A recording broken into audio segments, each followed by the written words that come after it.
Class, we're going to go through and work on 9.4 using ratio tables. Go ahead and open your book to the page you can see in front of me and online with you, and then get your notebook ready right here. Go ahead and pause this video, and then we'll move ahead. You can unpause it when you're ready.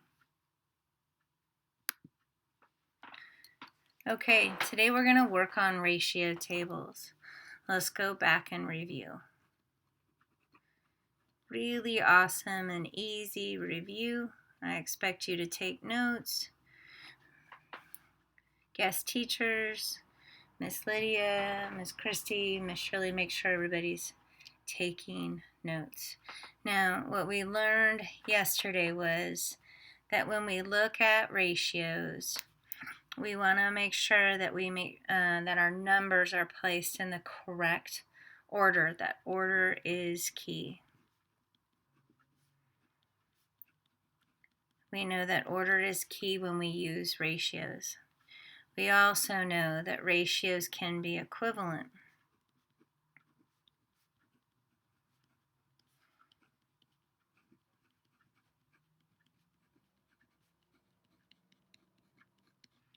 We know we can do that work. We can remember yesterday we looked at the tires being a 2-to-1 ratio, that we had 2 wheels for every 1 bike. And then we looked at that and we wanted to know how many bikes would we have if we had 100 wheels.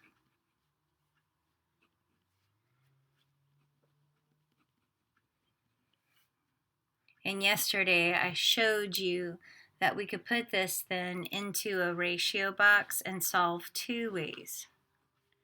But we had to keep the same information in the same spot. So the wheels have to go together, and then the bikes have to go together, right? So the wheels are this line, the bikes are this line. The number's this line, this is the new number here, right? So we did 2, 1, 100 here.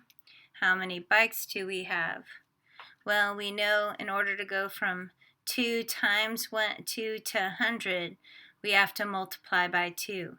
So if we do that on the bottom, we do that on the top. And you should have seen that with Megan's video as well. So you should feel very comfortable in that math at this point. That's all we're doing today. We're doing this type of work. I want you to use a ratio box though. And then now we're going to carry it out to making a ratio table. Now, a ratio table, and this is why I've wanted you to do things in 2 different ways. This will make good sense to you now. A ratio table can go out several places with missing boxes. And it's different from an input-output table, which has an X and Y. So these are different than input-output. They're similar, but they're different, okay? So I want you guys to understand that. One will run horizontally, and runs vertical. Okay, so I want you guys to understand the difference between the 2. Ratio tables are actually really fun. All we're doing is making equivalent ratios. That's it. That's all we're doing is making equivalent ratios. But we have to remember, whereas with here, I plug in the same formula each time, I'm only plugging it into each side in a different manner. So let me explain to you how this works, right? So guided practice number 1 says, let's do guided practice number 1 so you can understand what I mean. It's actually not difficult at all. So to make plaster, Kevin mixes 3 cups of water with 4 pounds of powder. Oh my gosh.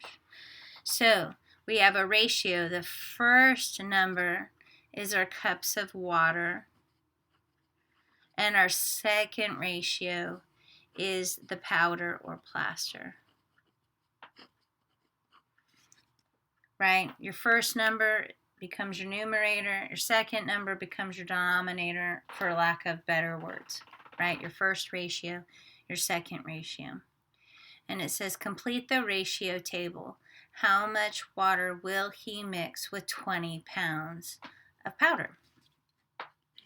Super easy. We're going to draw a ratio table.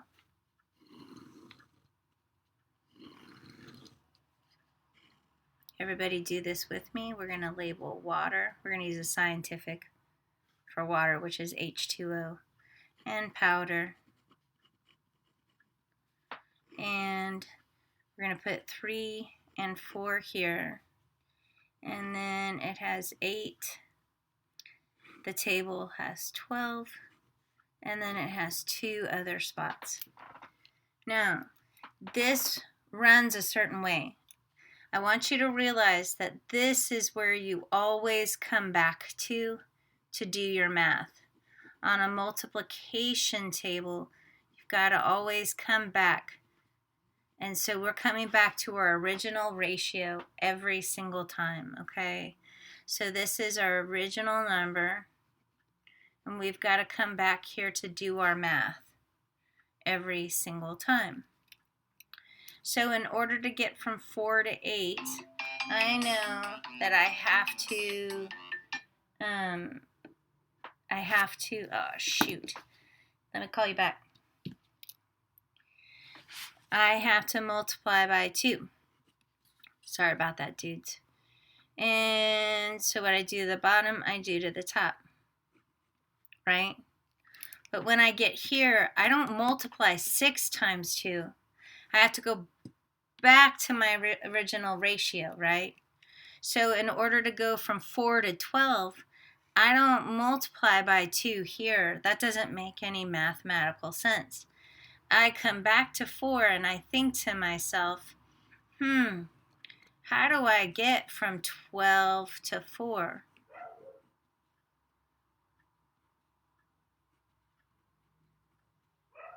And I know that I have to multiply by 3. So in that case, when I come back up here, I multiply 3 times 3, and that gives me 9. Now I can go out again if this is times 3.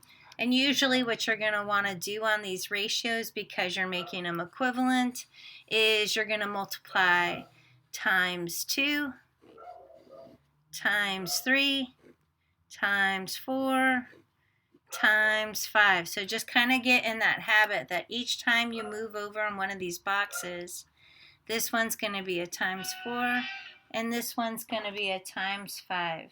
Okay? Super easy to think of. That's a times 2, times 3. Oh, excuse me. Times 2, times 3, times 4, times 5.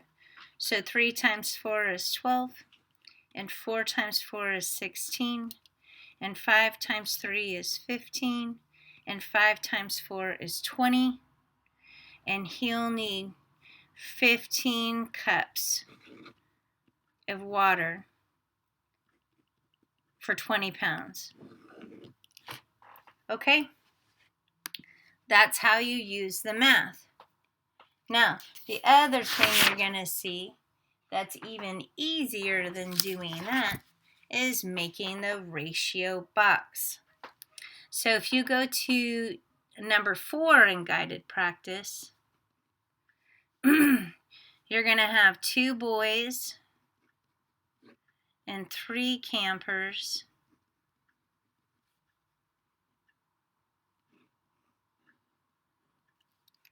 And you're going to have, well, if I have 15 campers, how many boys do I have? Right?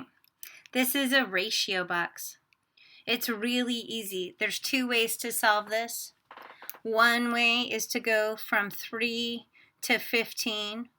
3 times x equals 15. Okay, well, what's the x? Right? Well, we should know that x equals 5 pretty easily. So what I do to the bottom, I do to the top. 2 times x equals 10. X equals 10. Oh, is that right? No, x doesn't equal 10. I'm sorry, kiddos. X does not. We're going to make 3 times. Let's put n. Let's just put n right there because it's going to be the same thing. N. So x equals 10. There we go. Or 3b or whatever we want to put for boys. Whatever. Sorry, don't get confused. The x is what we're solving for. We're just substituting in a variable for the answer. My bad. Anyway, you can also do this as a ratio box. We're going to put boys, campers. Here's our original ratio. Here's our new ratio. Now, that's one way to solve it. You can solve it this way. You can also solve it this way. I like cross multiplication better. So you go 2 times 15 equals 30. And then you take the second one and we go 30 divided by 3 equals 10. So step 1 is to multiply. Step 2 is to divide. And that's all there is to it. Now I'm going to ask you to go along with the substitute inside the classroom, and Miss Christy and Miss Lydia and Miss Shirley, and I'd like you to work on, get into your color groups and work on independent practice number 5, maybe 6, 7. The teacher will let you know whatever they feel like. And then 8 through 13, we want to make sure that we show our answers and we show our work so that we make sure we have this correct. All right, your homework tonight is in your workbook. It's numbers 1 through 7 odd. And I shall see you guys in a few days. Bye.